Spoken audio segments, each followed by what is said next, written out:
You start. Okay, so our book is called Twin, and then our hypothesis is the doppelganger theory. So Jesus had already known that he was going to die on the cross from crucifixion prior, but in that he had already known that he was not able to rise from the dead because he's not the Savior. So he went for this guy that looked just like him, a doppelganger, and in the back of his mind knew that he had to be artistic, and you'll know that later on why. And he paid him a buttload of money so that when Jesus dies in the tomb and he's in there, he can take him out and make it look like he rose from the dead.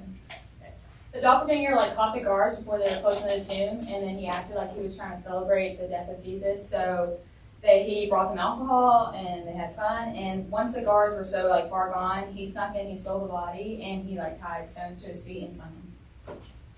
And the doppelganger used his artistic abilities to make himself wounds to replicate Jesus's, to convince the disciples that he was Jesus. And when it comes to the conversions of Paul and James, they both converted because no one knew the true identity of the doppelganger. And so they all just assumed he was Jesus, and he looked exactly like him, so the disciples spread that Jesus had risen from the dead. Okay. Yeah. All right. I don't know whose hand was up first, but Drake, go ahead. Go to the objector king. And when I give you the thumbs up, then you can What are you asking? What are you asking? My God. step forward just a tad. What are you asking me? All right. All right. So my question is how did the one guy roll away that 1,000-pound It stone? wasn't rolled away. So what happened? Look. He's talking about. Oh, so what Liz said earlier, so if you listen, it said that he stopped them before the tomb had rolled away. So whenever he was up there in the guards, he caught them off guard because he was still rolling the stone away, because obviously it takes an immense amount of strength to get a big old stone. And that's whenever he brought the drinks, got them drunk, got into that one part where they couldn't close it all the way, and then took Jesus out. You want to Okay. respond to that? I want to respond with something else. So what's the evidence for the doppelganger? How do you know? Actually, We have scripture. Can we go now? Oh, sure.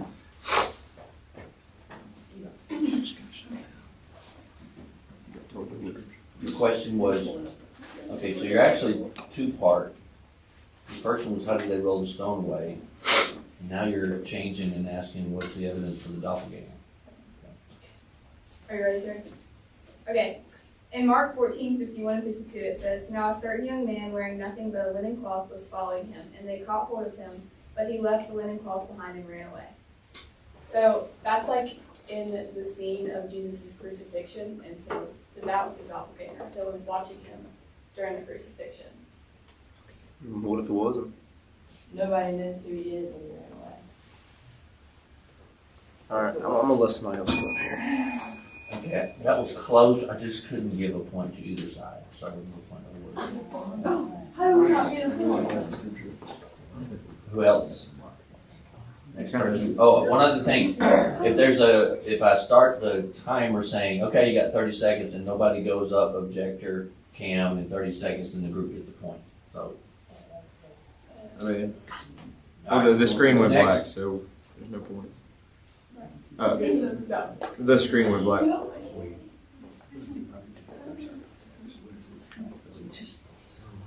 Didn't meet my criteria. All right, 30 seconds.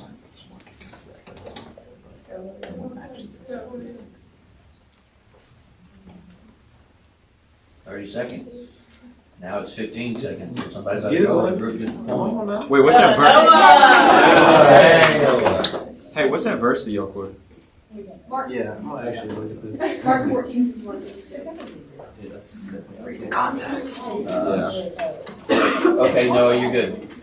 How do you explain him appearing to 500 people at the same time?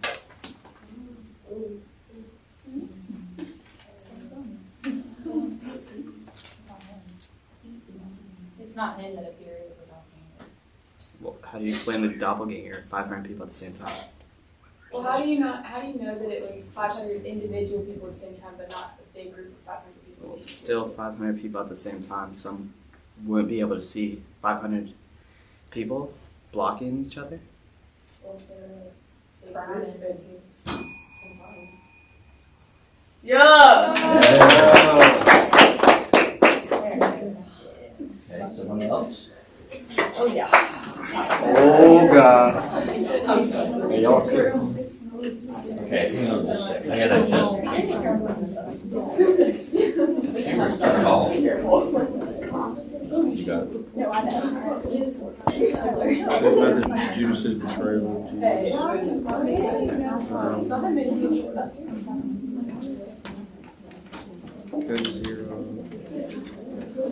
Alright, Sawyer, stand up there so I can see if, oh yeah, that's much better.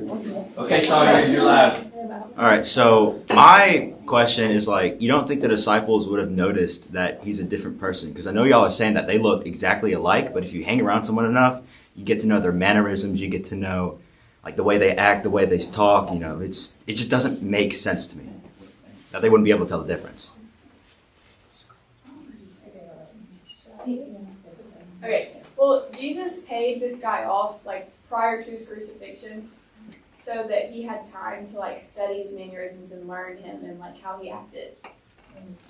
And the like with his physical appearance, he said that he was really artistic, so like he could make himself like the wounds that Jesus would have and everything like that. Well, how did he make the wounds then? Because he was like pierced through his skin, so how did he make the wounds? Paid off pretty good. What? I would say off. The Bible says that, you know, hole in his side and like holes through his hands and feet.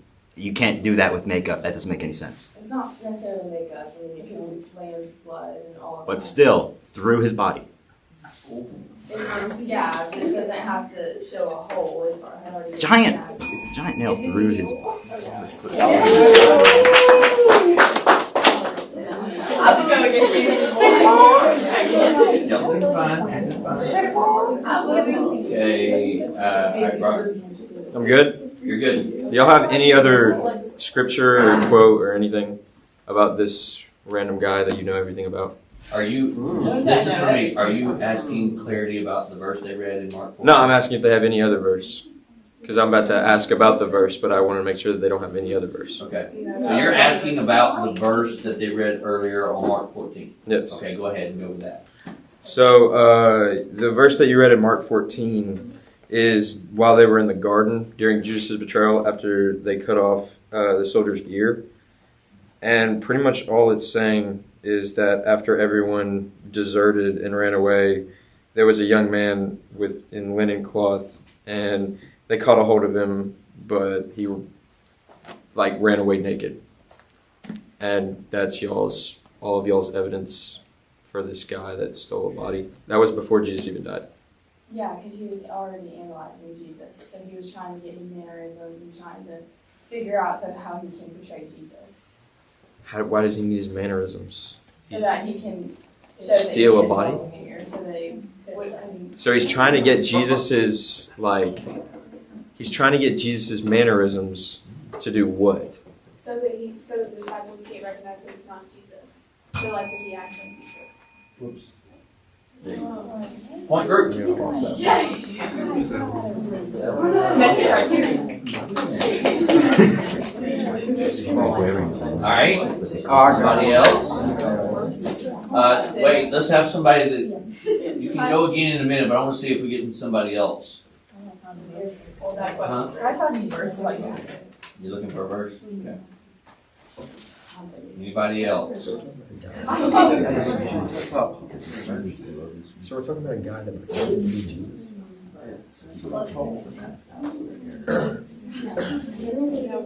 Yeah, who wanted to do You can ask about Okay. Alright, Jake, you can go once you if can hit on those. you'd like.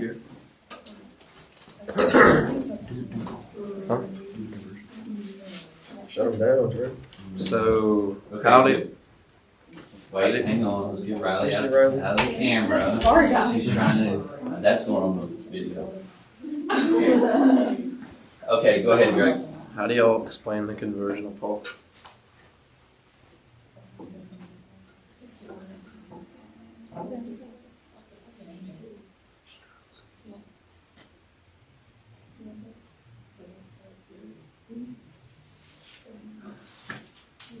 They never knew that it wasn't Jesus. He what? They never knew that he wasn't Jesus. Paul didn't know Jesus firsthand. So like the disciples spread that Jesus came back from the dead, and so But Jesus appeared to Paul in this big light. I don't think a man that's that not was an God angel. That can wasn't appear in Jesus. this big light, you know? Well, that wasn't Jesus. That was an angel. That wasn't Jesus himself. Got him. Oh wow! How? I don't That's an angel. I'm just the scorekeeper. I don't help. Drake cooking y'all Yellow blood. car. Next. I got another one. All right, wait, you can't go twice in a row. Drake going crazy over here. No, scoot over to your left, right there. Okay, you're good, Noah. How do you explain the doppelganger not being able to like not sin? Because Jesus is perfect and couldn't sin, but people are ruined from sin. How do you explain the doppelganger not sinning? But Jesus was the one that died by crucifixion. So what does the doppelganger's sin have to do with anything after the crucifixion? Because Jesus can't sin, and if the doppelganger is claiming to be Jesus and But sins, He's claiming he's Jesus, but he isn't Jesus. so wouldn't the disciples be able to see him sin, or anyone else see him sin, proving he's not Jesus? Do you always see people sin? You can You always don't put on know. his face. Yeah, but you can't always. You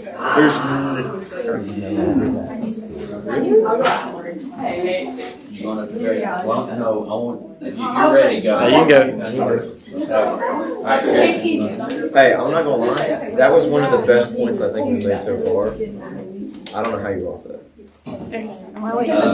Okay, Carrington, you good? Okay, so my question is, if he like did the makeup to make his like wounds look real, then how did Thomas like put his hands through his wounds? Because in John 20:27, he said to Thomas, "Put your finger here and look at my hands. Reach out your hand and put it in my side. Don't be faithless, but believe." And then Thomas responded to him, "My Lord and my God." So how do you explain that? Sorry, y'all. How to come up first? Someone. Is your dad a pastor? Yeah, I'm gonna talk. Just a little bit.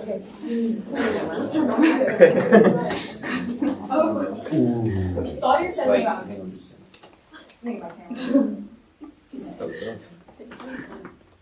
do you explain that? Sawyer said a thing about makeup, but like our point was like Jesus paid him off prior, so like he knew he was gonna have to give himself wounds. Like I know it's like crazy to think about, but like he gave himself the wounds. So he stabbed himself in the side, like all the way through, Correct. like to kill himself, because that's how you die. And then he put it through his hands. Correct. That makes no sense. Sorry. So he did something to kill himself and still survive. Yeah. All right, class has gained point. All right, so how do y'all explain the conversion of James? Oh gosh. Okay, wait, say that again a little bit louder. How do y'all explain the conversion of James? Wouldn't Jesus' own brother know what his own brother looked like? I think Baylor's a little upset he's spaghetti with you, Drake. There's a little bit of tension. Yeah. Well, like we already explained before, like he made himself look like Jesus, and he embodied Jesus, and he convinced everyone that he was Jesus. That doesn't make any sense because I feel like your own brother would know exactly what his brother looked like, and I feel like the doppelganger would look exactly like Jesus. Jesus was also unrecognizable after the crucifixion too. Yeah. Hey! Class Can I go sit down? Yes. Let's go. Drake just looks like a